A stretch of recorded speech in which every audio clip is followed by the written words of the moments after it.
Welcome everybody, and thank you very much for joining this session on the Thames Vision 2050 Global Trends.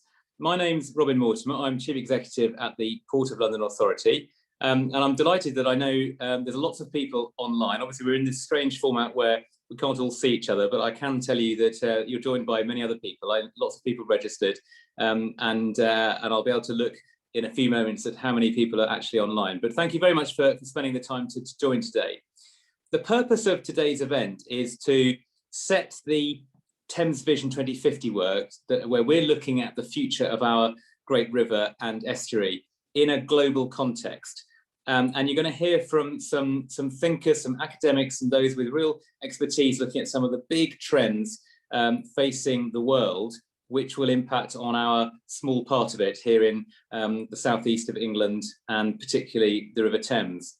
And I'm particularly delighted just first to welcome Dr. Tim Moonen, who's we've worked with for a number of years now, who co-founded the Business of Cities, and is one of I think I can say, Tim, one of the leading thinkers globally on cities and the role they play in human society and in the environment and all other aspects of sort of city life. So Tim is really helping us to sort of shape our thinking in relation to our place as a global city and the role of the River Thames within that. So Tim is now going to introduce the other panel members, and then after the panel have spoken, there'll be a chance for questions, and we'll be able to field them in the normal way. So if you use the Q&A tab on the Zoom session, you can ask questions which will appear on the Q&A tab, and we can pick those up and then field them to whoever is the most appropriate person to try and answer them. And I should have said, sorry, at the start, I hope you've seen that we are recording this session. So just to make you aware of that, if you're going to post a question, you need to be aware of that. And the purpose of that is obviously so we can make it available to those who can't join at this particular time. And I know a number of people have written to us saying they appreciate the chance to see these sessions at a time of their own convenience. So that's why we're recording it. So that's all I wanted to say to sort of tee this up. We'll get into hopefully some really interesting discussion about the future of the River Thames. And I'm now going to hand over to Tim to take it from there. Thank you, Robin. Great introduction. Really nice to share this conversation with you, and delighted to introduce what I think is a bit of a stellar panel we have today. We're going to hear firstly from Professor Ed Glaser. Ed is a professor of urban economics at Harvard University, author of Triumph of the City, among a number of seminal works of urban economy. We're also next going to hear from Juliet Mian, who is a director at Arup and a technical director also at the vanguard movement, The Resilient Shift. After that, we'll be hearing from Dr. Emma Page, who's the head of environment and climate emergency at the University of Exeter. And then finally, we'll be hearing from Joe Borg, maritime expert and commercial manager at Lloyd's Register. Each of them are going to speak for about 10 minutes. I have the enjoyable job of summarizing and synthesizing what I think we have heard. Then we're going to hear from Robin. And then finally, at about 3 o'clock, we're going to hand it over to you and enjoy and engage in a vibrant Q&A from 3 till 3:40 before we summarize. So we have about 100 minutes and an awful lot to think about when we think about, as Robin rightly says, the future of the Thames and the future of London and the role of the river in the life and soul of London, and so much to think about in terms of both the impact of the pandemic, the effects of technology change and what that means for skills, the effect of economic change and how the river will be used and utilized and enjoyed in the future.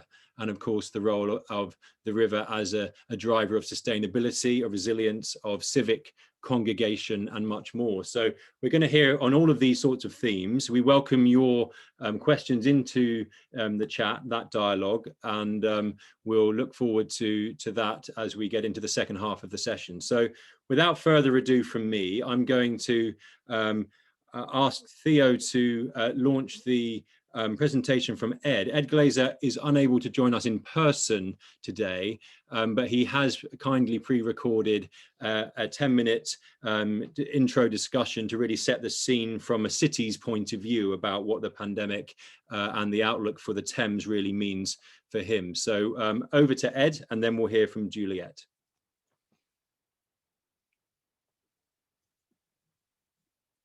Hello, I'm Ed Glaser. I'm an economist at Harvard University who studies cities. And I'm very sorry that I can't be with you live, but I am delighted to have a small role in this conversation, even if virtually. When I look at the past 50 years and the next 50 years, I think of there as being a few major themes which recur over and over again. The first of these is just the stream of globalization, shown here by the rise in the amount of tourism across countries and continents, which for good and occasionally for ill has remade our world, both in terms of trade flows and also a sense of us being a connected species. Now, the downside of all this globalization is that we are also vulnerable to things that travel across oceans and continents. Travel doesn't just bring ideas, doesn't just bring new tools, it also brings bacteria and viruses. And it has always been so. And cities are particularly vulnerable to pandemics because they are the nodes on our great global network of travel and transportation. The first well-documented urban plague was in Athens in 430 BCE. The backstory behind that, of course, is that Athens was the light of the Mediterranean world, a place where urban connection did all that you could hope that human ingenuity could do, creating democracy, drama, history itself, incredible works of art. It was a period of enormous human flourishing. But the very success of the polis attracted the envy of the less urban, more warlike neighbor of Sparta, which challenged Athens. The Athenian leader, Pericles, decided on a savvy strategy of bringing his Athenians inside the walls of the city to protect them against the hoplites and to send out the Athenian fleet to harass the Peloponnesian coast. The strategy worked perfectly well militarily. The walls did hold against the soldiers, but the walls didn't keep out a bacteria that entered through the port of Piraeus. Thucydides tells us that the results were absolutely catastrophic. Over 3 years, perhaps 1/4 of the city's population perished. And in a sense, although Athens soldiered on for another quarter century, the city's golden age was ultimately finished by this catastrophe. Now, plague and cities have been long companions. Indeed, for most of the past 200 years, regularly, London, New York, Paris would receive bouts of pandemic. This shows a figure of the death rates in New York City over the past 200 years. And you can see that in the 19th century, in the first decades, we had yellow fever coming again and again. This is a mosquito-borne disease that emerged out of Africa, traveled across the ocean, perhaps in a water barrel, and shows up in the Caribbean and then moves to the cities in the Northeast. And then you have cholera, which emerges in its particularly virulent form in the Ganges Delta in 1817, traverses over land and sea, and then comes to London and New York after that. Much deadlier than COVID-19. And these challenges were met with extraordinary innovation and extraordinary expense. You can see here the Croton Aqueduct was opened in 1842 on this map. That was a huge piece of urban infrastructure for its time. Indeed, by 1900, America's cities and towns were spending as much on water as the federal government was spending on everything except for the post office and the army. And indeed, arguably, the 19th century fight against plague was the moment in history in which our governments ceased from being essentially malevolent agents of military conquest to becoming salutary agents of health. It wasn't just about building infrastructure. It was about great medical breakthroughs. Think of Dr. John Snow in the Soho cholera outbreak, taking the handle off a water pump and discovering that this was a waterborne disease. And think of the Board of Health in 1866, which started imposing fines on tenement owners who didn't connect to the water system, reminding us that it requires incentives and institutions as well as infrastructure. As we face the aftermath of our own pandemic, I think we need to understand that we will have to go through similar processes of building protections for our cities, for our global connections. Now, in a sense, This pandemic was so catastrophic economically because of our evolution, because of the second great trend over the past 200 years, past 300 years, which is the rise of the machine and the obsolescence of human beings for many, many tasks. So if you go back to medieval Europe, think about the Black Death showing up in 1350. This was a human catastrophe, but ultimately not an economic one, because when 1/3 of Europe's population died, the wages rose massively for those workers who were left. Ultimately, wealth in an agrarian economy is based on land per capita. And when a huge fraction of your population dies, there's more land for the survivors. It was tragic, it was horrific, but it was not an economic disaster. In fact, it left the people who remained wealthier, and their very wealth may have fed the urban renaissance of the 15th century through their demand for luxury goods. Flash forward to the influenza pandemic of 1918, 1919, we had moved towards a more machine-intensive industrial economy, right? So think of the factory in the middle of the slide. Now, these factories were themselves at risk from plague, and indeed, some of the path-breaking work on worker safety was not about fighting industrial accidents, but was about fighting disease. And this was, in fact, legislation enacted by the father of the Prime Minister, Peel, in the early 19th century. In 1918, 1919, the factories were themselves vulnerable, but their products were not. People didn't stop buying refrigerators or streetcars because of the plague. And so as soon as the disease was over, the economy rebooted itself almost instantly. The work of Chicago economist Francois van der Velde really shows this very compellingly. But over the past 100 years, the ability to serve a cappuccino with a smile has been an employment safe haven in the wake of outsourcing and automation. And so millions of people throughout the world have joined the urban service economy. In the US, 32 million workers labor in leisure, hospitality, and retail trade. But these jobs can vanish in a heartbeat when that smile turns into a source of peril rather than a source of pleasure. Now, the downside, of course, is that much of the world where you don't have access to customers for those expensive cappuccinos, you don't have employment for less skilled people. This shows the joblessness of lower density America. Over the past 50 years, the share of prime-age men in the US who were jobless rose from 5% to over 15%. And as you can see in some parts of America, more than 26% of prime-age men are jobless. This is also true in some former industrial areas of the UK as well. And it is easy to imagine what a less skilled person will be doing in London in 2050. There will be some urban service job that this person, if they're scrappy and ambitious, will be able to do. I don't know what that person's going to do in West Virginia. I don't know what they're going to be doing in lower density parts of the North. Now, one of the reasons why this joblessness persists is that it's hard to move to the places that are most successful. There are jobs in San Francisco for people without college degrees, but housing costs an unbelievable amount. This is also true of London.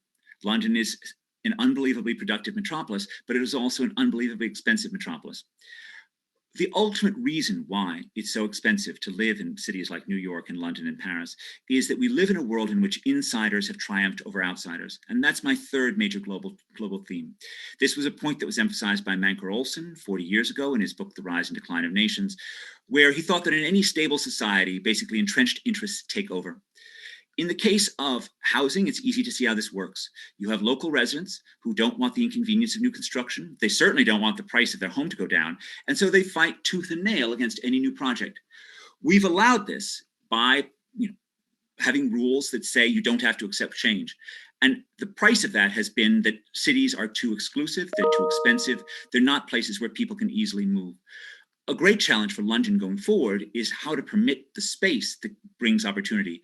This just shows the ratio of price to income across England on the right-hand side. On the left-hand side is a graph lent to me by Paul Cheshire, which shows the relationship between price and how often major projects are refused at the locality level in the UK. Now, one of the reasons why cities have become so expensive is that they're thriving not only as places of productivity, but also as places of pleasure. And this is sort of another huge trend, that as transportation costs have declined, we're no longer tied to the old coal mines. We're no longer tied to the rivers that were once the anchors of old cities, and we move to places that are pleasant. In the US, that's associated above all with temperature, right, with the rise of the Sun Belt. And you can see over here, this is a European data, January temperature is also an awfully good predictor of growth within the EU as well. But it's also about having a beautiful, lively city. And that's part of what London has to offer. That is so important because the pandemic will not, I believe, cause the death of cities. It will not cause the death of downtowns. It will not cause the death of face-to-face work. But all cities are more vulnerable than ever. And in the US, we have the collision of a really progressive wave, a desire to take from the rich and give to the poor at the local level, which combines with greater mobility of talent than's ever been before. And this increasing mobility, combined with a real desire to change things and to potentially tax the rich and to tax businesses, means that cities are more vulnerable than ever. And it is really crucial throughout the world that cities recognize that talent has never been more mobile, and it is more important than ever to fight for that talent. That talent is fought for in part by providing a city that is easy to live in, a city that is oriented towards its residents, a city that is beautiful, a city that is full of entrepreneurial energy. And that's, of course, been in London's past for centuries, right? And this is what Dr. Johnson wrote about, right? And it is amazing when we read Samuel Pepys's diary of being in the plague year, how much fun he was having despite the plague, visiting his quote unquote pretty seamstress during the height of the plague. London is a joyful place, and it will be again. And the river is a great urban asset. The river began, of course, as London's connection to the world. It still, in some sense, is that, but it is much, much more. It is a place of natural beauty that connects with the man-made glories of the city. It is a place of enormous history. It is a tremendous asset that must be nurtured and used to make sure that London is as competitive as possible in the ferocious battle for global talent. Thank you very much for letting me be part of the discussion today. Wow, well, we are very grateful to Ed for recording that. And I think there are some really powerful messages there. Firstly, to remind us that in a way, if we look back through history, we have to see COVID-19 today as an opportunity, as others saw it in the past, to embark on a much needed cycle of innovation, of investment, of infrastructure development, and indeed institutional reform in and for our cities. I think Ed also has explained very clearly that COVID-19 in a certain sense increases the potential mobility of talent, the mobility of workplace in and around London. And therefore, in a way, the river has to work even harder in the future to compete and to provide as a source of experience, of quality of life, of amenity, of civic enjoyment. And I think in a way, Ed, from his expertise and experience of cities around the world, is telling us that the 70-year journey that the Thames has had since the Festival of Great Britain in really unlocking its relationship with the new economy and the new kind of city that we have has to be continued and accelerated and not neglected in the next period of time. So thank you very much indeed to Ed for that. We're now going to turn to Juliet Mian. Juliet, the floor is yours. Thanks very much, Tim, and thanks, Ed. That's an impressive act to follow. So delighted to be here, not quite in person, but in real time at least. I thought I would just sort of start by explaining a bit about the resilience shift, and then I've got a couple of points that I think inform this debate for the PLA and for the Thames Vision. But just to sort of give the context of where we're coming from and how the sort of work that we've been doing at the resilience shift is helping to frame some of this thoughts. So Resilience Shift we're a global initiative to promote and accelerate resilience best practice across the world, across sectors, businesses, and infrastructure. We were founded by the joint efforts of Arup, which is why in my introduction, as Tim said, I have two roles between the Resilience Shift and also working at Arup, and also the Lloyd's Register Foundation. So for the past 5 years, we've been working with partners, with collaborators, with pioneers globally to create this shift in practice that everyone sort of believes is needed, and thinking about resilience through a number of different lenses. The leadership that is needed to help our systems navigate and continue to survive and thrive in a highly uncertain future. The innovation that's needed, so really working to do differently, to not look at history and expect more of the same, but to look for the innovative solutions. And our primary sort of focus or lens of looking at this has been through infrastructure, the infrastructure value chains, not only the physical system and the need for physical infrastructure assets to be resilient to climate hazards and other shocks and stresses, but also the entire supply chain, the governance, the sort of softer sides of the system as well. So through the numerous activities that we've done at the Resilient Shift, we have taken a particular interest in ports and in the resilience of ports, because they're a sector where, because ports are a sector where resilience across the whole system is becoming increasingly evident, important, urgent. We have always sort of, one of the sort of facets that we focused on in Resilient Shift has been the resilience between sectors, so interdependent sectors. And I think when you look at ports and they're dependent on the cities, as Ed was saying, on the land side transport, on the water side transport, on the port system themselves, they're a really good example of a highly interconnected, highly global system. So I think on that note, you know, we're delighted to be here, to be helping the PLA and working with them, particularly in the way that the PLA is approaching this with a long-term view, with bringing in the multiple different perspectives and challenges to really ensure that the vision is something that's going to take them into the future.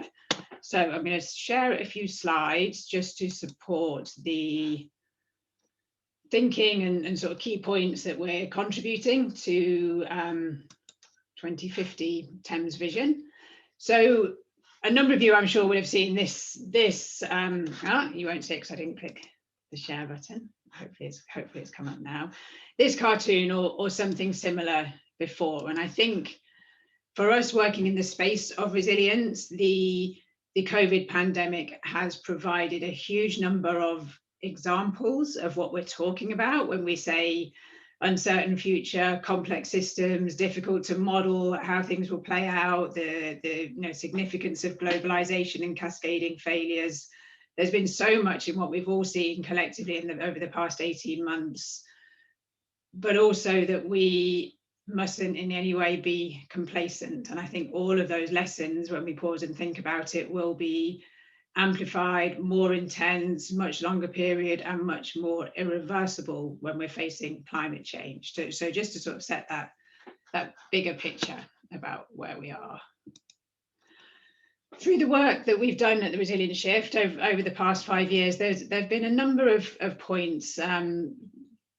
I wouldn't call them principles, but they're insights that continue to repeat themselves, reoccur, be validated across the number of different activities that we've done. So these are just some of the sort of 5 things that we believe are important for infrastructure, for businesses, for individuals to be resilient.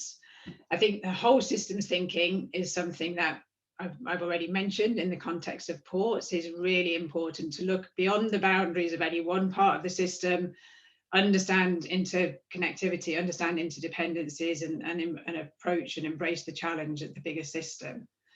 I said already that whilst we've looked at infrastructure, this is not purely the physical resilience of the infrastructure.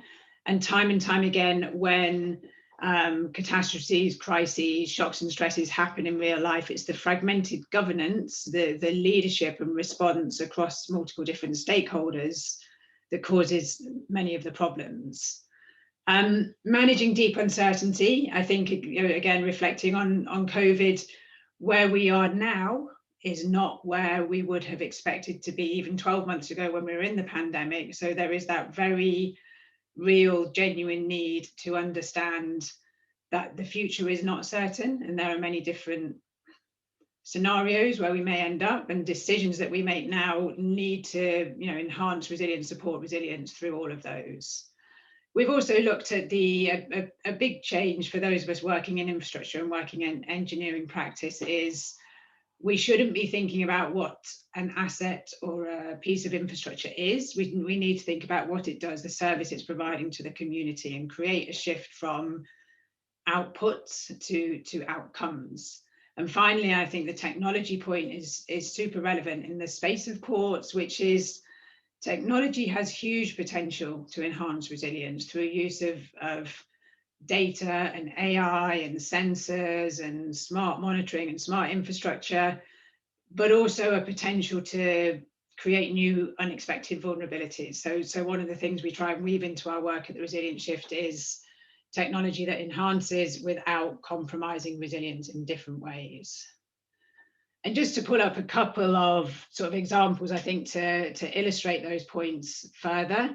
So talking about interconnected systems, and this fairly straightforward graphic, I think, from my friends at ARUC, which is just showing that at the different levels of system, whether we're looking at the underlying critical infrastructure, the food, education, healthcare that depends on that, there's connections between all of those systems.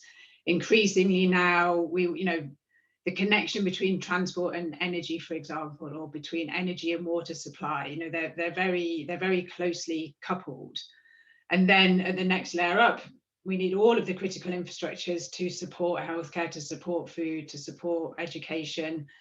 And the important sort of overarching thing is that all of these services are there to provide and enhance the resilience of the communities that depend on them. So when we talk about a whole systems approach, this is the thing that we're trying to articulate, thinking about who's using the services, how they depend on them, and also how all of these services depend on each other.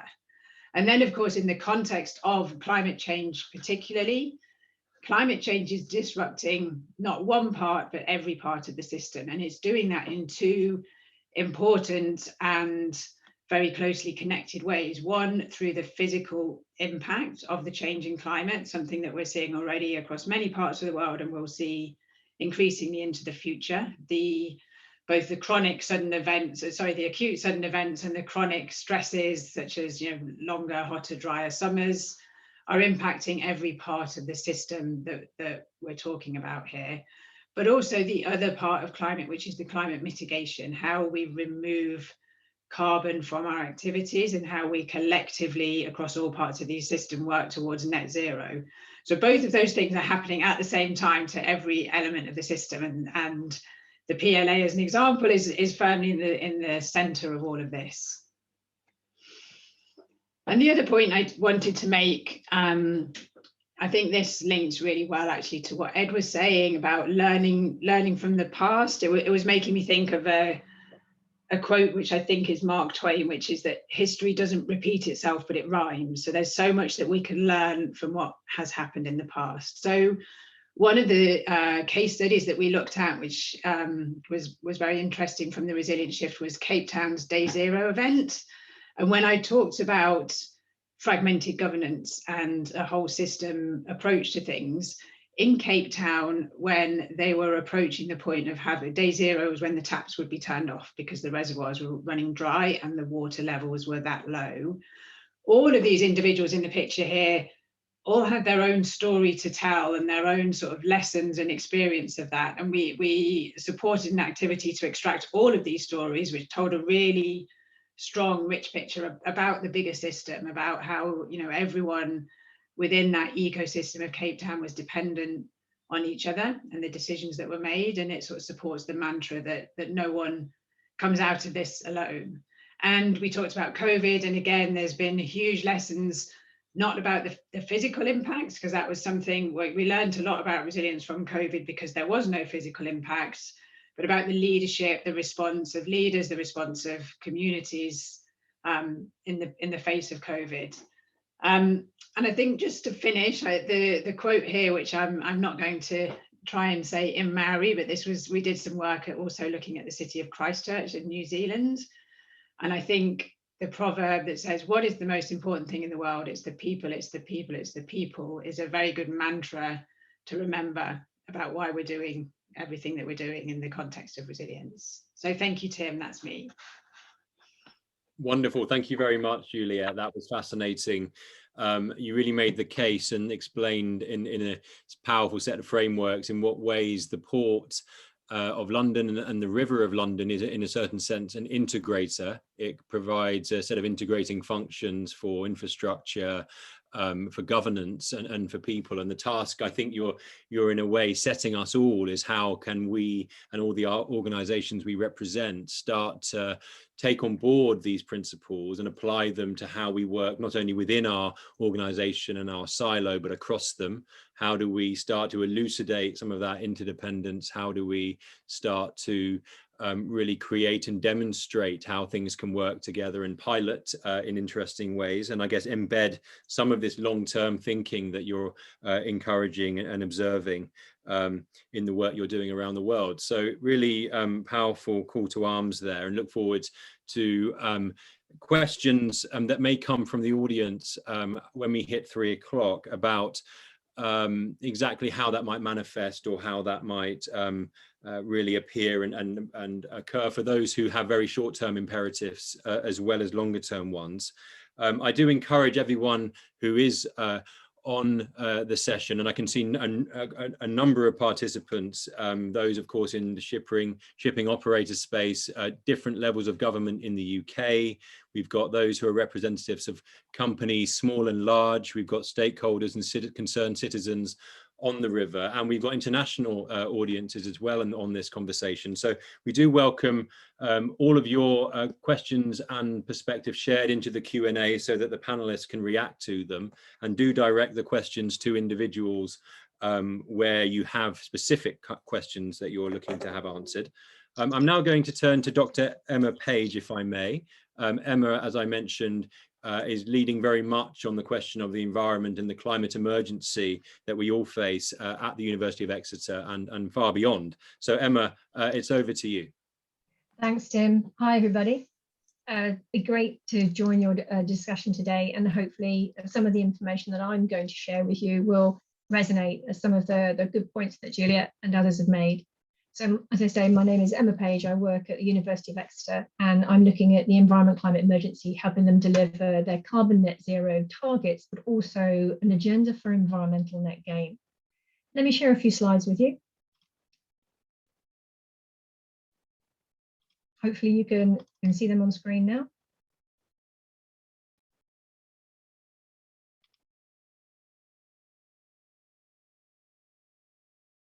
Wonderful. So wanted to talk to you about the navigation of the net zero journey. Hopefully you're seeing that now. Perfect. Yeah, wonderful, thank you. So looking at the river has been and the journey and the history of the river, back in 1963, which is where this picture was when this picture was taken, you can see the daily commute was very, very different from today's daily commute. So it just goes to show the different aspects that the river has played, the different impact it's had on the people and the lives around it over time. Looking at achieving net zero, apologies, we need to look at a number of different factors. How we're going to get there. So whether it be the net zero challenge, whether it be talking about climate emergency, whether it be talking about reducing your carbon, reducing your environmental impact, there are so many different aspects to be considered in taking that journey. The one thing that we do know, the one thing that is commonplace, is that our climate is changing. We're suffering extreme weather, we're suffering habitat loss, we're suffering impacts on health. And all these different causes of climate change, whether you believe they're man-made or not, our climate is changing, and it's either adaptation or it's dealing with the consequences of climate change. So do we have a do-nothing option where we accept the impacts? Do we look at managing the causes of flooding and extreme weather? Do we look at changing the way we live our lives? Let's be honest, we've been talking about climate change since the 1900s, if not before, and we've made very little change in how that our climate is limiting the amount of carbon we're pumping into it. So looking at the declarations, Why is that going to be different? And how are we going to make that different? We've not significantly slowed down that carbon going into the atmosphere. So what can we do to make a lasting reduction? Leading climate scientists believe that the impact of climate change is far greater than COVID, as we've heard from Juliet. So to make transformational change, we need to change how we live. We need to look at how and where we work. We need to look at whole systems thinking and understand exactly how the impact of our actions is impacting on other things, other people, and not just within our own local environment, but actually many, many miles away. And in terms of the impact, those countries that are producing a huge amount of carbon are impacting all countries. And the climate equity of being able to make different decisions is therefore not equal. And therefore, the impact that's going to be had on the river isn't necessarily just from the organizations that are working and living locally, but you will have to adapt to the consequences of the changing climate. Whether you like it or not, it's happening to you. So looking at what we can do about it, making that change for places that maybe aren't experiencing the level of impact that we are or that other places are, we need to look at having an integrated agenda, building in hearts and minds, looking at how we make a case for positive change, but also look at some of the blockers, the reasons why we're not making positive action and why we've not made such significant steps in combating climate change to date. And that could be as a result of eco-anxiety, could be as a result of funding, could be a result of the fact that we just like doing the things the way we like doing them. But unfortunately, no matter what we do, the climate is changing. And therefore, unless we take meaningful action, we may not be able to continue doing the things we like to do. So moving on to on the next slide, how do we get everybody to walk the talk? The systems thinking, the shared ownership, the partnerships and collaboration, and picking up again on some of Juliet's themes: transportation, waste, recycling, the energy, the fuel, the emissions that we have, how we even choose to achieve net zero through offsets or through natural balance. It's going to be really significant on how we approach the whole agenda. Carbon comes from everything, from what we buy and where we go and how we get there. The choices we make and understanding the sorts of equipment we buy or fit our house with, all these things have an impact.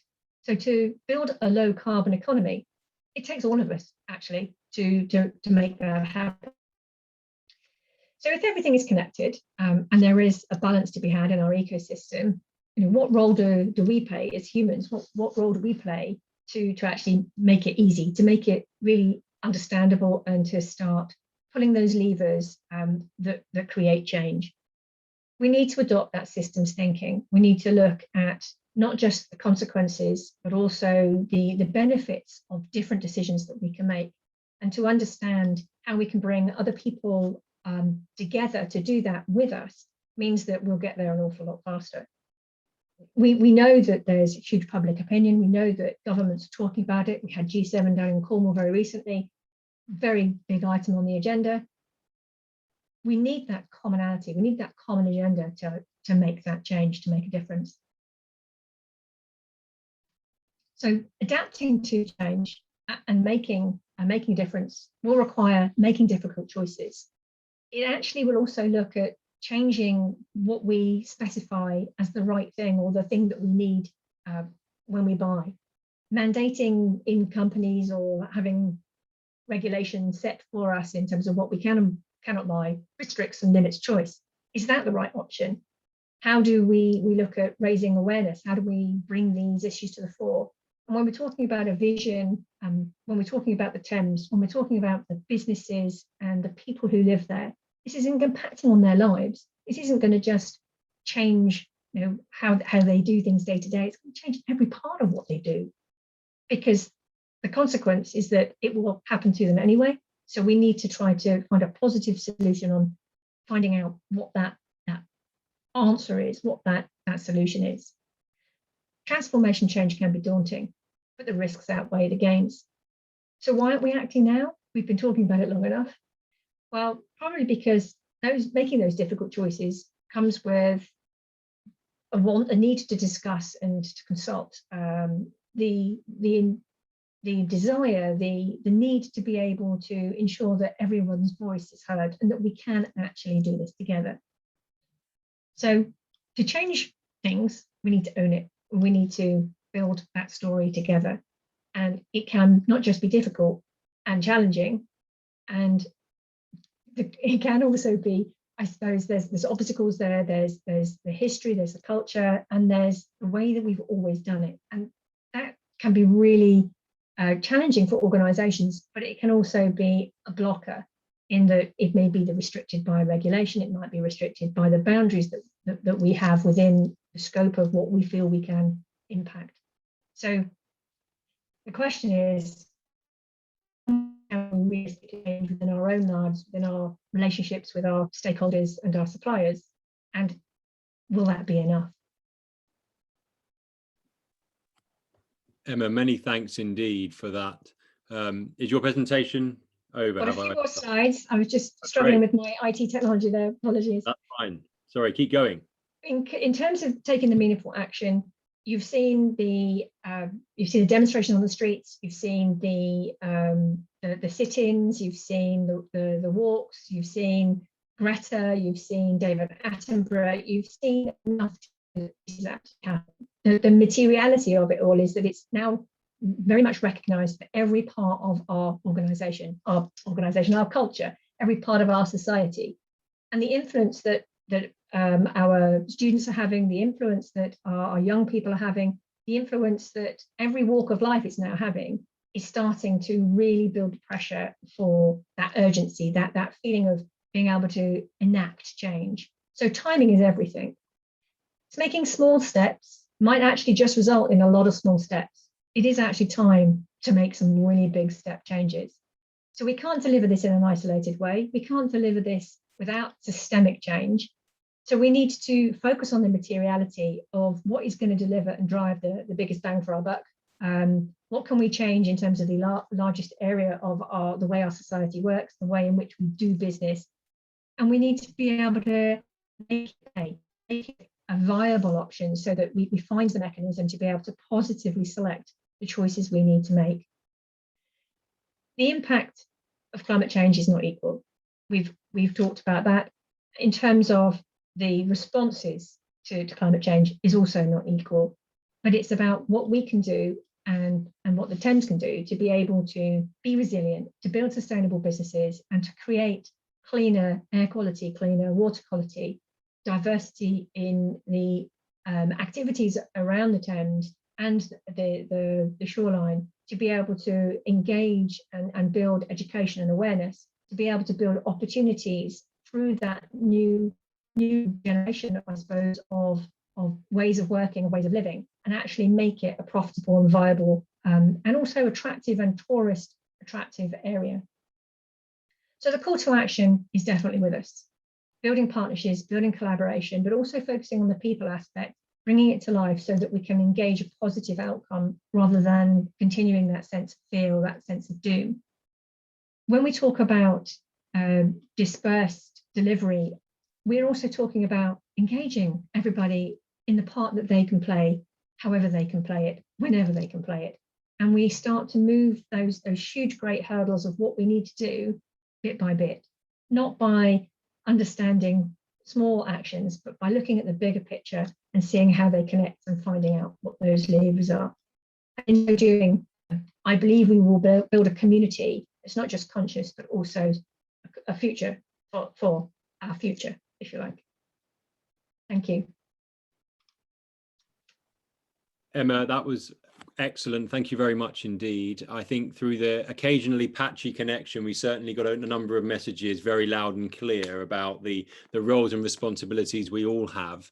And I think that there is a real set of interesting questions that may emerge in the Q&A about, well, who and in what ways can we support organizations to make some of those difficult choices that you spoke about? How exactly do we design those kinds of game-changing policies? What sorts of public education are going to be galvanizing and consensus building rather than polarizing? I think it's a really important set of agendas you laid out for us. Thank you very much. I'm now going to turn last but very much not least to Joe Borg. Joe will talk for about 10 minutes, and then I'm going to turn to Robin shortly after that for reflections. I'm glad to see that a number of questions have already been posed, very interesting questions already in the Q&A. We welcome more of those over the next 10-15 minutes or so. But for now, it's over to you, Joe. Thank you very much, Tim, and good afternoon to everyone. I'm very pleased to be part of this discussion. Lloyd's Register has been part of Thames history for over 260 years, so we're very pleased to be part of its future. I'm just going to share my screen. There we go.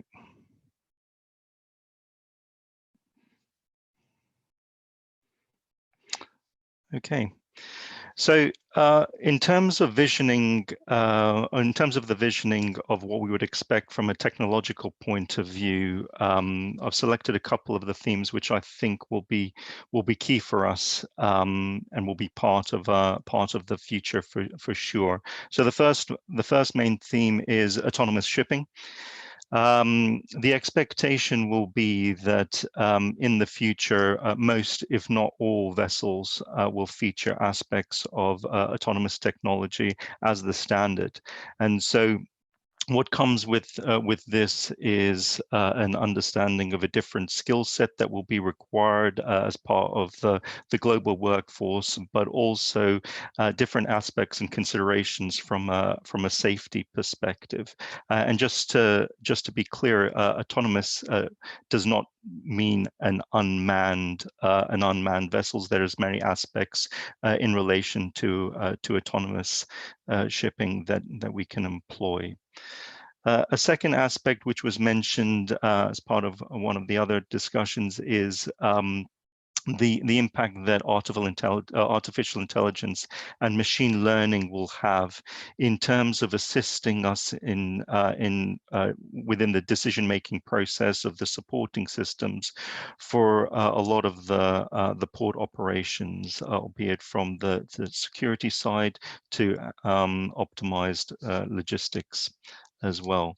So this is another aspect in terms of which will have a significant impact of what will need to be changed in terms of how we currently see all of the traffic, all of the existing operations which are currently on the Thames today.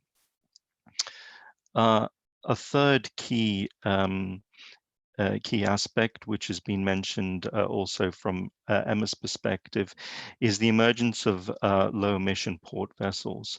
So the Thames has a real opportunity to take advantage of the theme of decarbonization and employing the new technologies as part of the smaller vessels to be used as a test bed to bring in these technologies and ensure that they are viable and to be used at scale for larger seagoing vessels. So there's a huge focus that can be made from an innovation perspective that the Thames and London can be part of, and this is certainly one of the key aspects from like a competitive perspective that other ports around the globe will actually look to adopt, and one which we will have to embrace if we are to make the targets in relation to reducing carbon within our industry. And my final point, which is not a technological one, but really a key enabler, is the funding and the financial incentives that's going to help bring a lot of these initiatives to light. So this is where we would like the innovation of London and the creativity there as a banking hub to actually help support and drive this change, along with the clear government incentives that are required to drive this change. So in terms of aspects of enabling the change and getting down to zero, it's clear that there are different aspects that need to be considered. And this model, in terms of what we've referred to as the marine solution readiness models, considers three main aspects where we're looking at the technology readiness. So that's in part where LR can come help ensure that all of these new technologies, they're safe and seaworthy and are fit for purpose, and are sufficiently mature enough so that they can be safely deployed.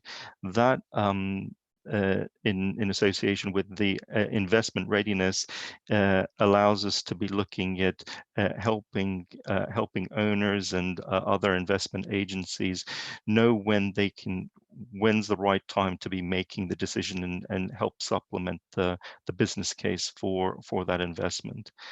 And then finally, it's the community readiness. So in part, what this discussion is all about, and it's looking at society's needs and expectations to help drive this change. So since the International Maritime Organization announced its 2050 targets, the decarbonisation debate has come to dominate many of the shipping industry's conversations. Zero-emission vessels and the required fuels, technologies, and infrastructure must become part of the world fleet before the end of this decade, if the regulatory targets are to be met and shipping is to play its role in resolving the global climate emergency. So really, here in the short term, which is the immediate actions right now, are all of these simultaneous piloting of the zero carbon solutions, which we're getting involved in to test them out and see which ones are the most viable, and running up into the 2030s. This is the critical window for change, where we'll start to see the full-scale prototypes and pilots, and really the policy development needs to start take shape so to help provide that level of clarity so that clear decisions can actually be made, and ship owners can also understand what's going to be happening to their fleets and what's the impact of all of these regulations. So it's all innate to help them make their investment decisions. Within the 2030s, we're going to be seeing a scaling up of the zero carbon fuels. So this is where we would be expecting to see the availability of cheaper renewable energy. We'll start to see changes to ships' operating profiles as well. And then up to the 2030s, we'll see a more diverse fuel mix actually. So we'll see the hydrogen fuel cells come into play, growing share of biofuels, and a shift to e-fuels as well. So really this is what we need. We need to move from words to action, and just to draw to a close, that we're at a point of inflection as a marine industry, and we have a responsibility to turn these words into actions. So thank you very much, Tim. Joe, that was brilliant. Thank you very much. I think it's a really welcome reminder about the fact that there needs to be a business case and a technology case and a financial case for these transitions, which are sometimes more painful than anticipated, and how perhaps more organizations and more players within that system that Juliet outlined, can play a part in making that transition more manageable and less painful. So Joe, thank you very much. And a lot to get into there, I think, about the technologies that you outlined. I think really interesting stuff.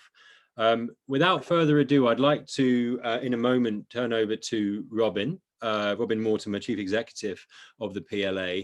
Robin, for your reaction on what you've heard today, and I guess thinking about as the Thames Vision 2050 begins to come forward, which of the particular kinds of agendas that we've heard today, we've heard, of course, about the future of cities and the disruptive effects of the pandemic on London's fortunes, and London as a vulnerable, more vulnerable city than it has previously been presumed to be. And then on the other hand, the various impacts, of course, around climate change, technology, the potential skills gap in association with that. And of course, frankly, of course, the governance and the coordination challenge in enabling these different kinds of mega changes to really take place in a way that can work. What for you at the PLA is really preoccupying you, and how do you tend to react to what you've heard in this first hour? Yeah, thanks very much, Tim. As you say, there's a huge amount to take on board there, and I'll just try and give a very sort of initial response, trying to pick up some themes that are directly relevant to the work we're doing. So I think one thing that struck me very much, and I think it's Ed started the ball rolling on this, was there was a strong strand throughout this about what does this mean for people? What does it mean for people who work on the river, who have a connection to the river in whatever sense, whether resident or working or playing on the river, and so that theme around people, I think, needs to be sort of strongly through the vision, both in terms of what role we want our people in the PLA to play to deliver the vision, but also all the others involved in the river. And I thought that the point about insiders versus outsiders is very interesting, because it's a public asset, the River Thames.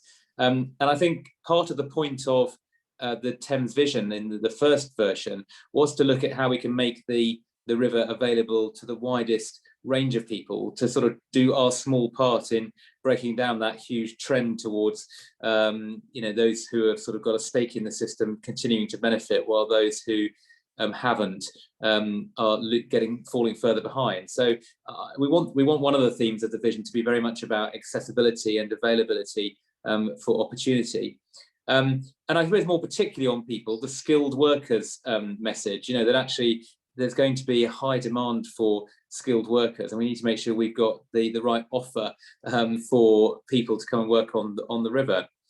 I was also struck, and I think that linked very much to what Juliet said about resilience, and one thing that struck me was that in a sense, part of the point of doing the vision refresh and the Thames Vision document is to address two of the big issues, which I think, Juliet, you were highlighting, one of which was around managing uncertainty, and the other was around fragmented governance. And both those things, I think, which we're trying to grapple with this process, because as a shared resource, obviously there's lots of different players, and the governance is complicated on different issues. And part of the point of bringing everybody together and hopefully coming up with a single shared vision, we can help to address that. We won't completely solve the problem, because there's lots of sort of overlapping statutory functions for different organisations, but I think we can go some way to address it through having a coherent single approach, and likewise managing uncertainty, because we're grappling with some of these big trends like decarbonisation. How quickly will it happen? How quickly do we need to respond? Are all great areas of uncertainty, and we'll try and pin our colours to the mast to some extent and say, well, look, we think broadly this is what we need to do. So that sort of is part of the point of this whole exercise. I think Emma absolutely sort of highlighted for me another key message, which is around urgency, and I liked your phrase about we need to take some big steps.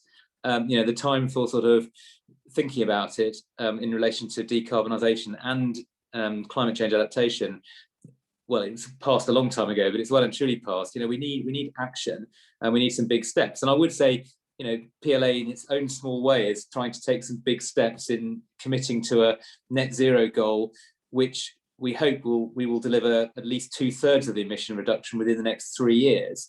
So not waiting until the 2030s to do the big push, but actually doing the heavy lifting up front. So I think the general message you made there around the urgency is something which we fully agree with.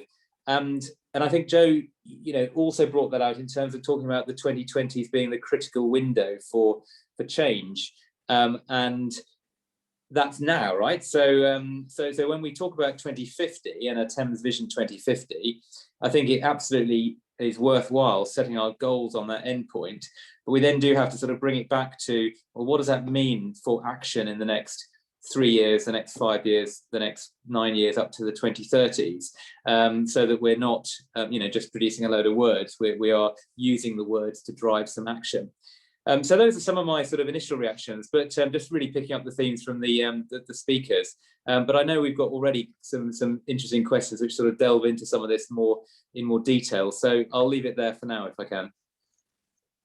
Yes, thank you, Robin. Really helpful to hear some of the ways in which you are reflecting on the ways in which the 2050 vision does and will respond and evolve from the 2035 version, and how in particular that whole idea both of access and citizen engagement, citizen if you like, accessibility and amenity, but also the question about how does the PLA influence positive change throughout the whole system through which the river is connected in the years to come. Really important. And there are some brilliant questions to that effect. And later on, Robin, I will be posing to you the question from Michelle Lovrich just about exactly in what ways citizens can get involved in constructive, meaningful dialogue about both the vision forming, but also other decision-making and activity processes along the river. So that's one to watch out for later. Now I'm going to turn over back to our panel. We have almost exactly 40 minutes, which is exactly what we planned for Q&A, where we are relying on the quality and succinctness of questions posed into the Q&A box. And thank you to those of you, the 7 of you so far, who have done just that. In a moment, I'm going to go to Juliet, who's the recipient, if you like, of the first question, which is very much around in what ways can one actually begin to overcome this incredibly fragmented governance system that we encounter, whichever city, whichever metropolis around the world we find ourselves in. New York and Paris and Hong Kong and Tokyo and Sydney and Brisbane and others all share these sorts of things in different ways and different reasons. But what, in your experience, does make the difference, or where can you start to begin to address that, Julia? I'll be coming to you. And then Joe, in due course, I think the question's very much around the technology choices and the ways in which the different kinds of effects across the industry will manifest. We'll come to you next. So Juliet, I'll turn to you first, if I may. Thank you for all putting your screens on. Looking for short questions, short and punchy answers where we can, although many will take longer. So Juliet and then Joe, and then over to Emma for the next set of questions. So Juliet, what is your view around, you mentioned Cape Town, of course, and you mentioned other cities where citizen dialogue's been very important, but of course, bringing organizations together. What's your sense about how alignment really can work in practice? Thank you. And obviously saw that question pop up, so I've had a bit of time to reflect on it, but I'll try and keep it short and punchy. So it's a great question. And actually mentioning Cape Town, one way, to be honest, that organisations, cities, communities learn about the dangers of fragmented governance is by going through a crisis. So we're in a good position in London and in the Thames that we haven't had that, but whether it's Superstorm Sandy or Cape Town, the strong lesson is no one stakeholder, organisation, individual comes out of crises like this well on their own. So when the crisis happens, fragmentation has to go. Our challenge is to make the conversations happen in advance, such that there is a joined up response, such that the sort of gaps and problems with the system aren't exposed to make the response and recovery to an event much more difficult. So in terms of practical suggestions, practical ways of overcoming fragmented governance, there are many different things that can be done. I recognise this sounds over simple, and I'm an engineer, but sometimes we do need to make ourselves go for the simpler thing, and that is to have everyone in a room talking about it and recognising that on one side we might have fragmentation and multiple different people with different agendas, but actually we're all facing the same challenges. And how can we unlock the solutions that everyone recognizes there's value in? There are also sort of tools and techniques that we can use to model the system, to show how a failure in one part or a decision that's made in one part of the system actually does cascade through. And I think that's very important.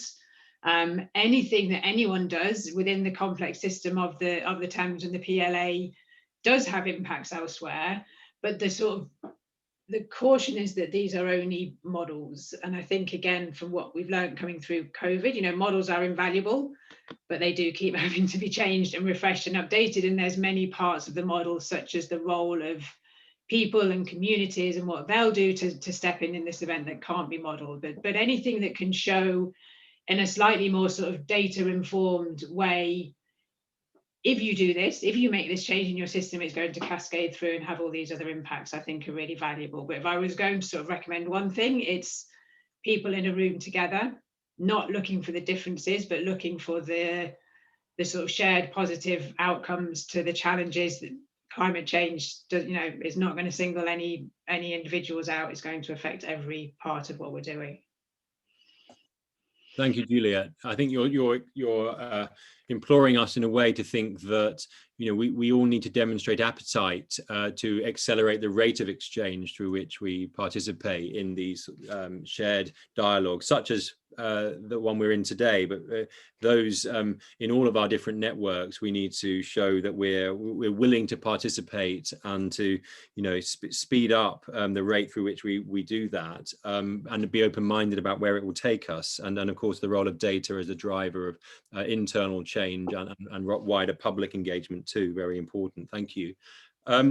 Joe, you will have seen that there are a number of questions heading your way. Of course, the perennial question in a way of exactly which kinds of technologies and which kinds of landside infrastructure do we see as being the most promising, most plausible, given the variety of fleet on our rivers, given the variety of needs. I wonder whether you have any general reflections for us, or also reflections on how we will get to those answers over the medium term as well, and what roles others who aren't necessarily at the leading edge of providing the technologies, but may be involved in providing some of the incentives or some of the structures through which you can crowd in answers and outcomes. What your observations would be there, Joe?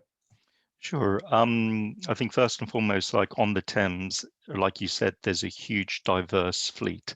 So there's not going to be a silver bullet in terms of solving all of our decarbonisation issues. I think we're technology and fuel agnostic. I think it's very clear that in 2050, there's going to be a wide range of different types of fuels that are there to meet the basic operating profiles of the vessels. I think that's going to be fundamental. I think in terms of what's going to really help to take shape, it's a lot of it will be linked to national strategy, because you have to build an infrastructure there to actually allow these technologies to take shape. So what we're seeing a lot within the UK is a focus on hydrogen. So there's a great deal of thought and effort going into that. But not only that. So I think where the UK government's been smart is actually opening things up, providing. I mean, just recently was the 20 million pound investment in the green competition, basically, which saw a huge amount of activity. And also a grouping of different stakeholders to try to pilot a lot of these new technologies. So that is what is going to be required to actually see what's going to stick and help the companies here within the UK and also other global partners see what best suits the the local industry and also the profile of what's on the Thames. So it's a challenging question to answer. I think the other aspect is in terms of how we're seeing existing fuels and how they're going to be sourced or manufactured. That's also going to change, because you're going to be able to derive different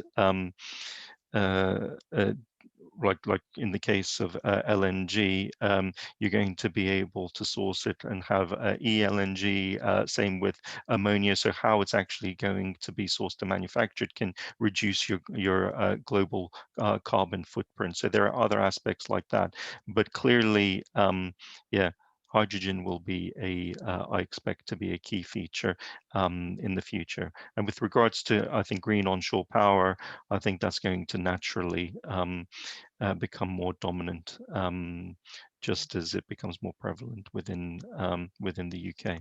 So, thank you.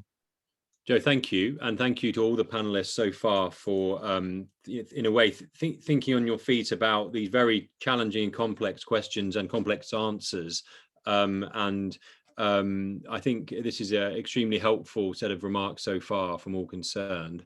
I'm now going to turn to Emma. I think in a way, Emma, the question from Diana McCann was initially posed partly, I think, where I think there's your experience and knowledge about the way in which our relationship and association with nature, I think, drives some of the way in which we may need to start accelerating around net zero and sustainability. And I'd be interested to know your thoughts about nature-based solutions and other ways in which we in the great city or greater city of London contact and engage and conceive of nature in this journey that we're going on.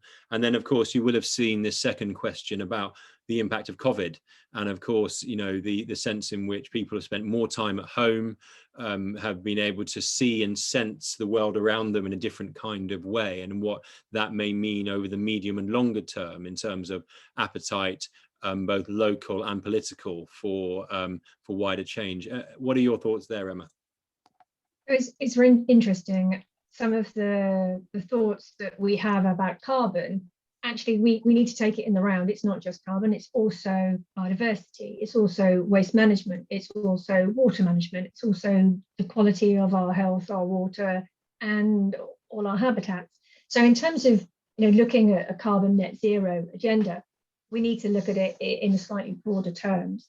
And I think absolutely the opportunity for the water, the banks, the land surrounding starts to become an attraction, starts to become almost like a community agenda, whereby there are options for biodiversity trails, education trails, for using installations of different types of renewable energy to bring to life what they actually mean, what they generate, how they work, but also, you know, almost bring to life the engineering side of it for not just the local people, but as a tourist attraction, to ensure that we have an interest from the next generation of the sorts of technology that are going to be part of our future in a much broader and more diverse way.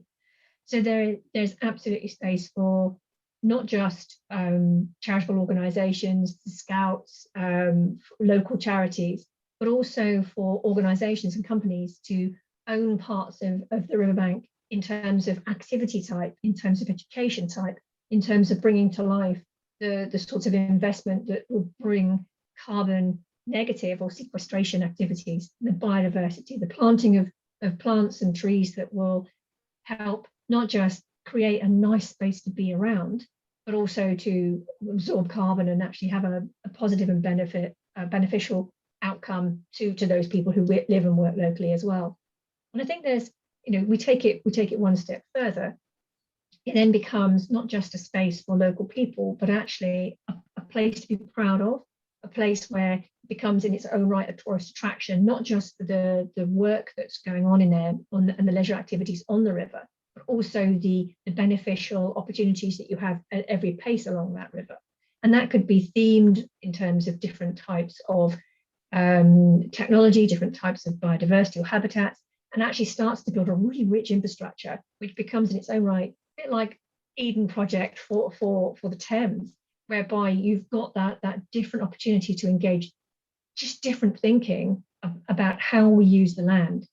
And once we've done that, once we've gone past it's a triple SI, we can't touch it, it's only restricted to a certain amount of use, it becomes a learning space, it becomes an engagement space. And if you think what's happened in COVID, the amount of video cams that have gone up to record and pipe information about birds, nesting birds, different habitats, different wildlife, and the interest that we've been able to take by just standing and watching, we then find that we've also got a virtual audience that we can attract. So the opportunity to expand it, not just from its physical, but also in its virtual element, becomes a really big communication opportunity to provide and engage interest in that space, which in itself, is, I suppose, a future strategy. But I think lastly, one of the things I want to say is, through time, lots of people have asked me, well, how much is it going to cost to do all this? And, you've got to spend money to do that. We just don't have it. Or alternatively, it's going to cost too much to maintain. Green space is investment space. People want now to look at where they can put a greener bond or a greater emphasis on their choices for low carbon or greater diversity. And one of our fellow competitive universities looked to establish a loan book for green attitudes. They were so inundated, they had the pick of the crop, because there are investors out there that actually want to invest in and around the city. So from the perspective of, does it have to be self-funded? Maybe there's an opportunity for crowdfunding and for different funding streams to start supporting what the community want from their area. And I say community, I mean those people who live and work on the river. Emma, thank you very much. Extremely helpful and enlightening, I think, set of perspectives. And in a moment, I'm going to pose to you, but also to Juliet and Joe, the question from Tim Morris, which I think is very much about, the translation and diffusion of the principles that we increasingly understand to be fundamental, and how it can motivate and engage those who are on the river with different motives, needs, interests, imperatives. How can that step and jump be made? But for next, I'd like to turn back to Robin, if I may. Robin, in a way, I feel the questions that are being posed to you directly or indirectly kind of are come in two forms. One is the question of, in what ways can concerned citizens, those who perhaps use the river for a leisure purpose or other kinds of recreational purpose, how they can participate and be reflected within the vision that is forthcoming, what perhaps is being thought about or done differently in that regard.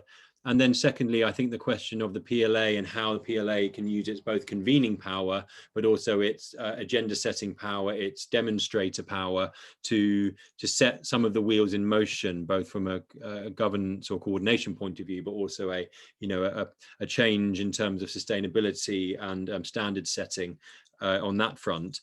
Obviously huge questions that we can't expect you to answer in full right now, but what are your thoughts about those two types of theme?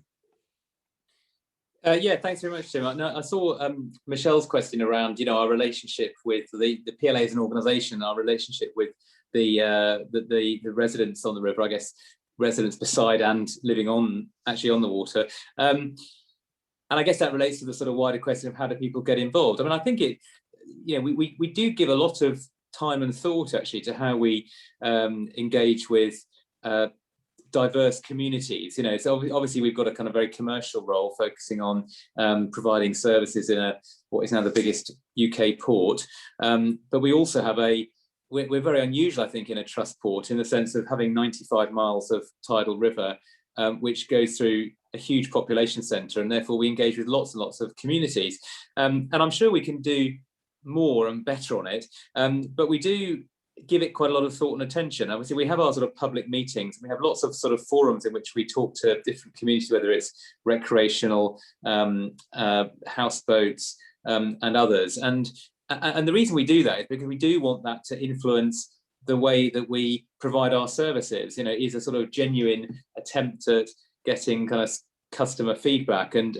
I know, just to give you an example, I think the PLA a few years ago, in response to a number of the recreational community saying, "Oh, you know, you on safety, you're kind of very, very focused on freight vessels and passenger vessels." You know, we created a harbour master who focuses specifically on recreation, and that's been in place for a number of years now. So just a small example, but we certainly do want your voices in this process, and that's not a bit of kind of corporate talk. It's genuinely why we have these meetings and why we have public meetings. So, you know, we do want to engage, and I suppose I would just have to sort of, you know, be honest about the fact that we also, one of the realities about the PLA is we are also the landlord for the river. You know, we own the freehold, and therefore we do also interact with some of our residents as you know, the landlord. And I don't know about anybody else in this call, but it's you know, it's never the most you know, it's a certain type of relationship, shall we say. So there are occasions when, of course, we do play that role, and when we're negotiating fees and charges and that sort of thing. And that's, you know, we have an obligation to get best value under our statutes. So that can cause a little bit of friction at times, which I think, Michelle, you might be alluding to. I think the only other thing I'd make in response to the questions around our role would be, I think when it comes to sort of the drive to net zero, as one of the questions said, you know, the PLA can do its own thing for our organisation, but how do we kind of have a bigger impact?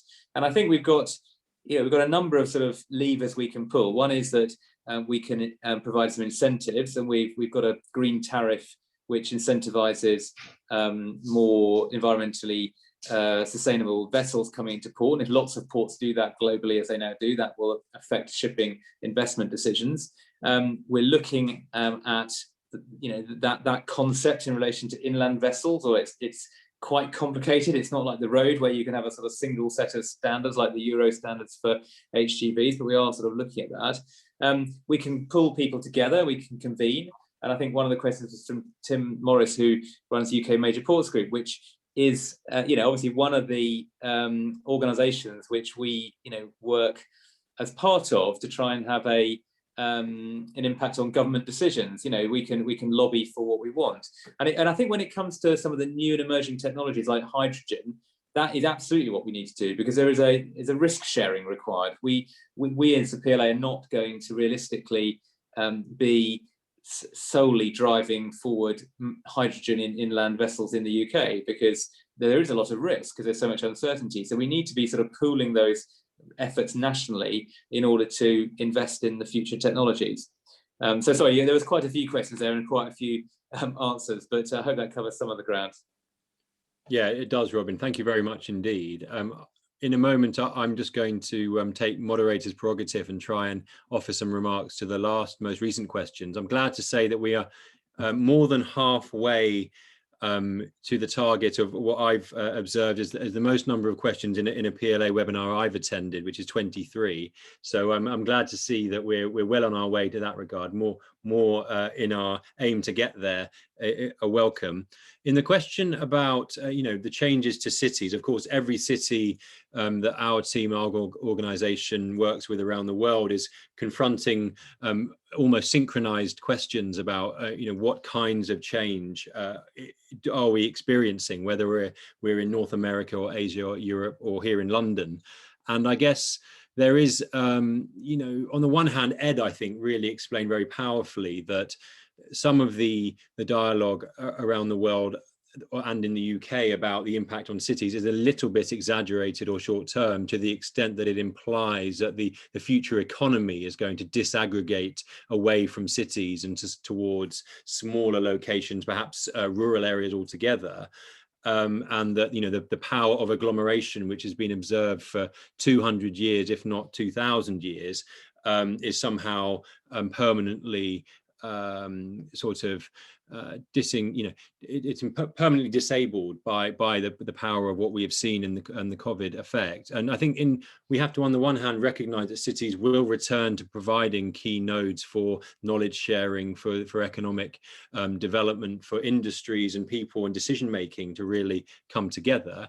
But on the other hand, there are real effects, and I think the two effects that we will probably most likely see as it affects London and the wider relationship with the river are firstly a recognition that cities and their relationship, as Emma said, to habitat will need to evolve in a more profound way, and that actually if cities are going to compete effectively with these other locations where people can commute or live or enjoy in a more agile way, they are going to need to provide a superior habitat, both water habitat and natural habitats in all their forms, local, and those who are talking not just about the 15-minute city, but the 1-minute city, the city that's just on your doorstep and the quality of habitat you can access. And for those who are lucky enough to live along the river, that 1-minute city is, of course, the river itself.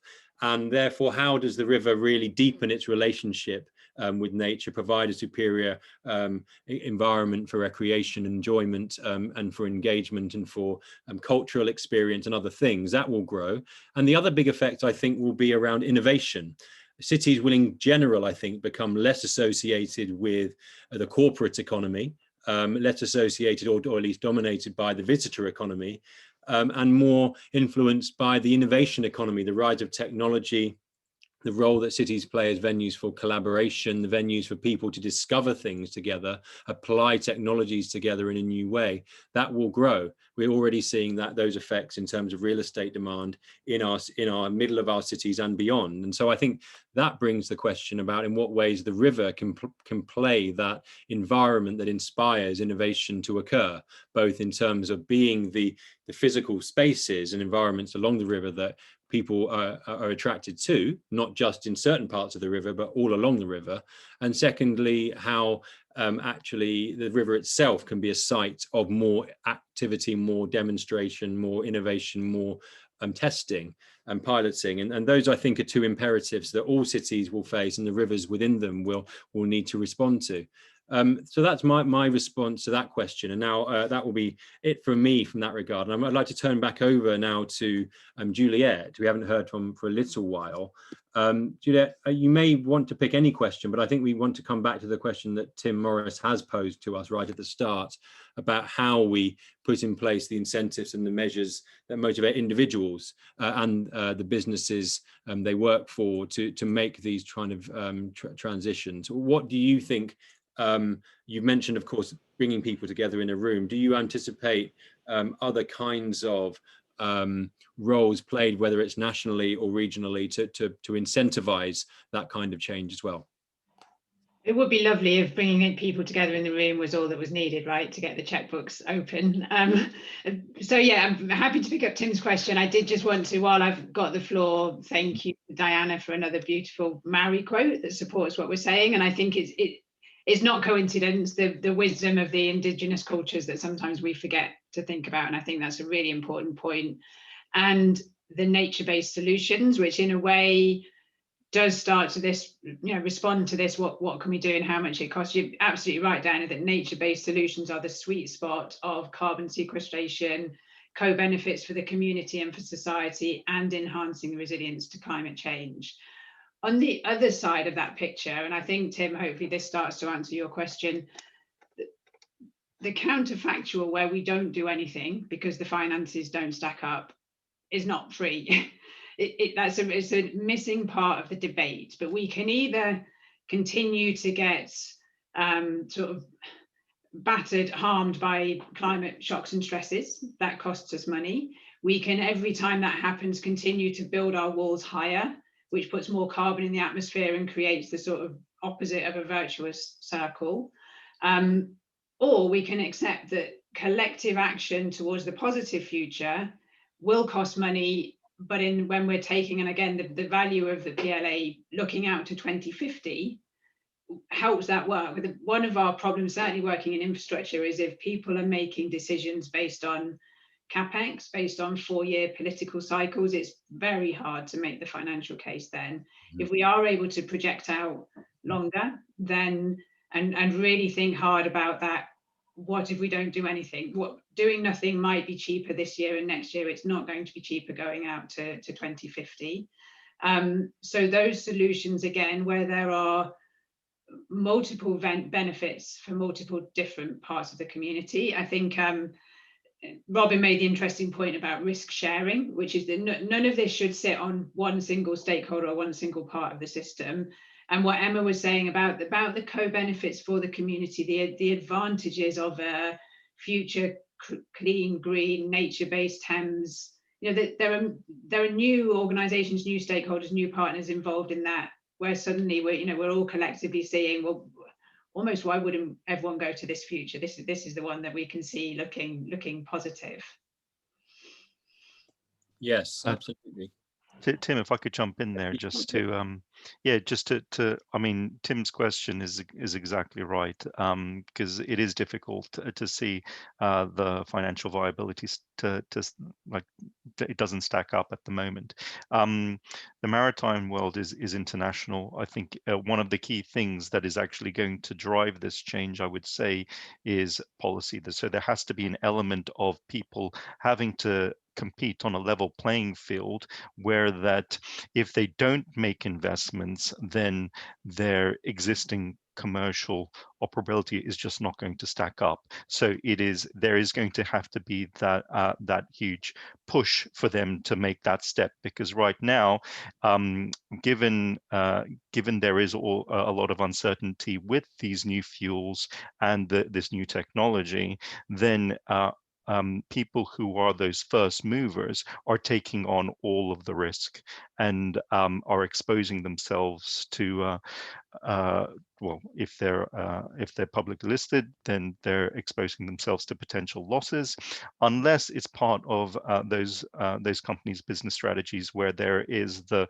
societal pressure, where they're placing a greater emphasis on acting to be green, and they also have the balance sheet to support it. So I would say governments, the IMO is absolutely pivotal. The people who actually make the vessels commercially viable, so the charterers have a huge role to play, as well as the financial institutions. So like those where the money actually comes from, they can make those decisions in terms of where to place it and provide the capital for companies to invest. But it's extremely complex, and right now this is why things are taking so long. The other aspect is in terms of carrying out the study, so investment in research, so that you're creating a better understanding of the technology, so that it poses less of a risk for those types of investments. So multifaceted, I would say. Mm-hmm. Thank you very much, Joe. That's extremely helpful. I want to turn briefly, if I may, to Emma. We have 10 minutes left. So Emma, if I turn to you as a final contribution from the panel, and then over to Robin before we hear from the chairman of the PLA, Christopher Rodrigues. So if I may, Emma, I think there's a question that's very much in your inbox, as it were. Over to you.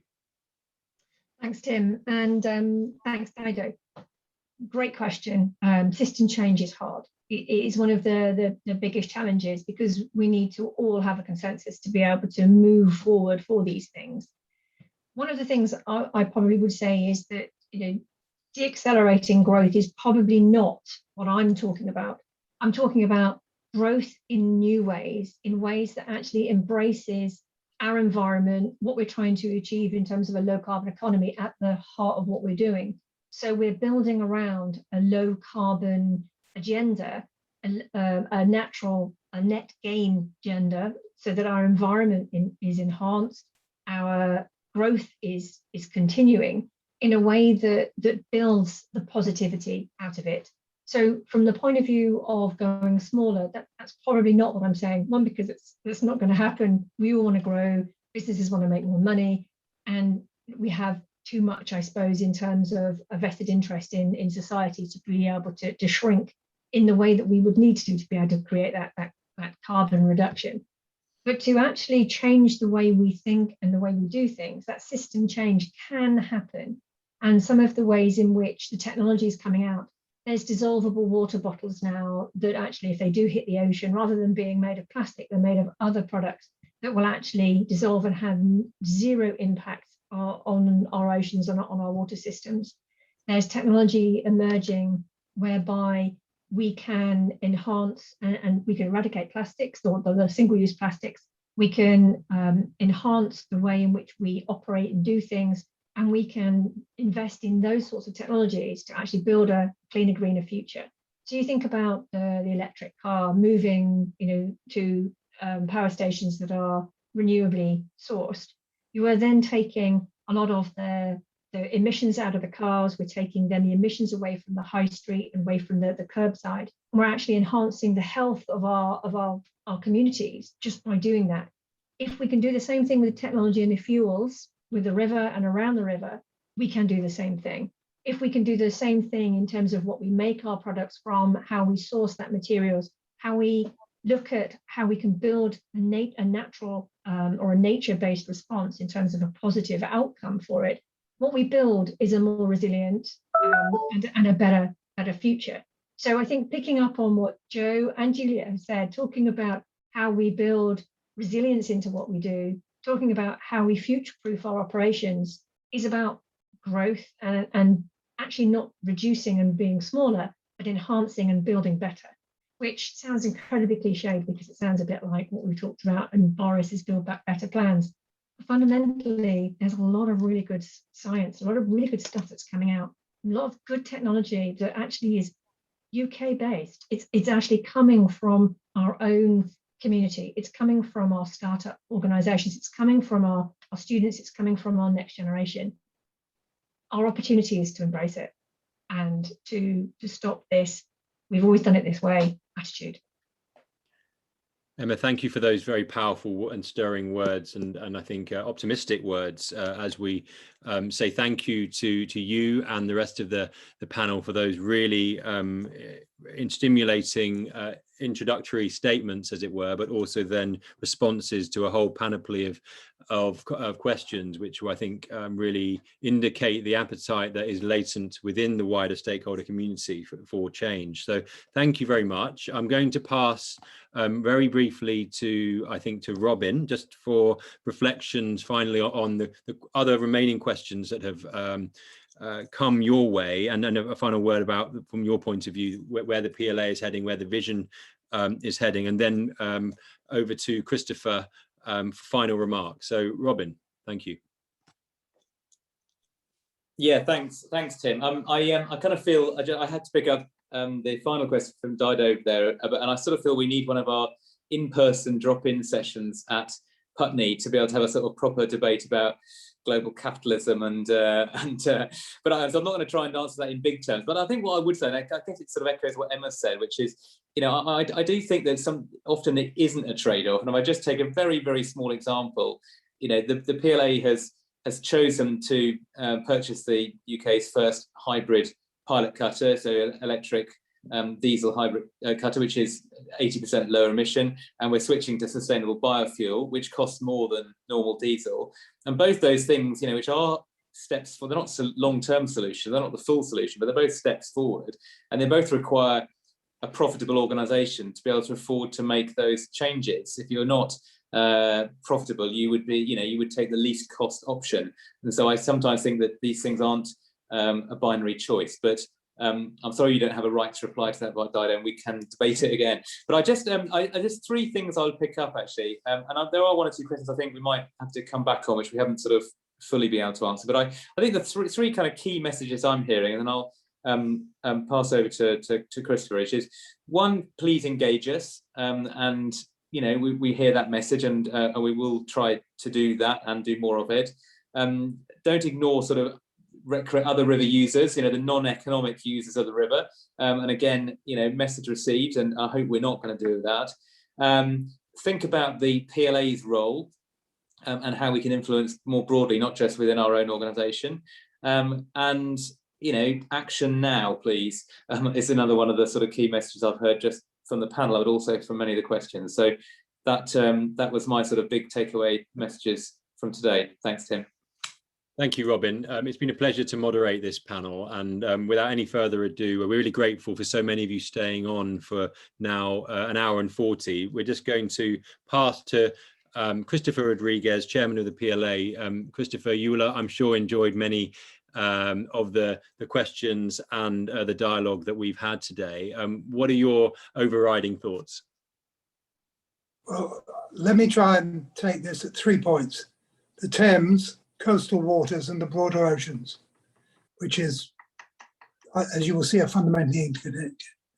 I think it's hugely encouraging. I thank everyone who's participated for the fact that this is happening at a time when people have a legitimate cause to say, excuse me, I'm trying to get over COVID. And I think a signal of the potential is that people are interested in looking beyond the immediate recovery. But having said that, the challenge is the river has always been very operational, and we're asking people to look forward because the lead time of infrastructure investment is huge. It's why we've gone out to 2050. And the life cycle of vehicles is so much shorter than the life cycle of ships, an issue that has to be taken into consideration. So how we go through transition. What is clear is the externalities cannot be ignored. When we started this process 5 years ago with the 2035 vision, no one was really talking about autonomous shipping. No one was talking about artificial intelligence, and we hadn't got to net zero. So that's 3 biggies that we have to deal with, and gives you a reason why system thinking, as was pointed out, is so relevant. Robin and I might have a minor debate. I think the trade-offs in the Thames not come from motivation, but from capacity. The Thames is a finite resource. It's not getting any wider, and it's not getting any longer. So whatever the growing city wants to make use of the Thames for, there are just more people around Westminster Bridge. So that's that side of trade-off we're going to have to make. It's not going to be a wander up and down the river at your a volonté without caring about the impact and what other people are doing. If I move down, some of the people are aware that I'm let off from the PLA after 6 years at the end of this year. But in its infinite wisdom, the government has asked me to chair the Maritime and Coast Guard Agency. So Tim's questions are landing straight in my lap. And Tim, if you're still on, I enjoyed your Mersey Maritime thing. We need to get together. But the point I would make is these macro points about the government has got to do joined up. And the mission given to me when I was asked to do the Coast Guard job, Maritime and Coast Guard job, is help us join up the pieces, because we aren't as a government joined up yet. I mean, when you listen to the Health and Safety Executive passing their views on hydrogen, you know there are other people in the room who have to be taken into consideration. And if we let this be a very long game, it's not about not being at the bleeding edge, we won't even be fast followers. And I think that's one of the issues that has to be resolved. I suspect bleeding edges for sponsored science, fast followers, the kind of place we might want to be, but we have to ask what the implications of that are. And there's a very real trade-off between incentivization, rules and regulation, and market forces. But I will loop this back now to the Thames. In the months since April, when I took on the MCA, what is very clear to me is that getting agreement in the IMO is going to take a while, even though there are some countries, of which Britain, I'm pleased to say, is one, who are in the fast track. But this is the convoy moving as fast as the slowest ship.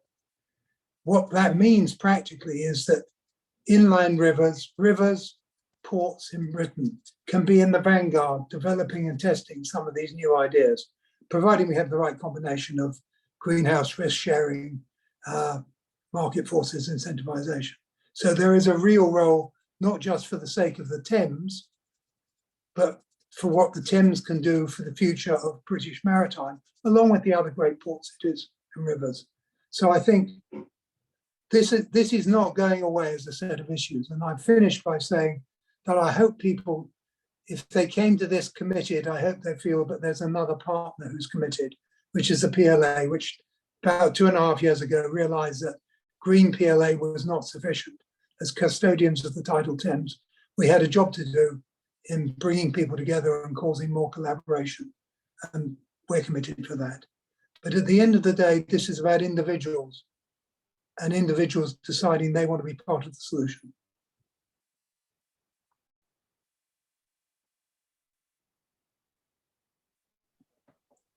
Did you lose me at the end? No, we heard you loud and clear, Christopher. Thank you so much for those really great and profound remarks. We really enjoyed this panel, and look forward to those of you who've lasted with us an hour and 45 to joining another PLA webinar soon. Thank you.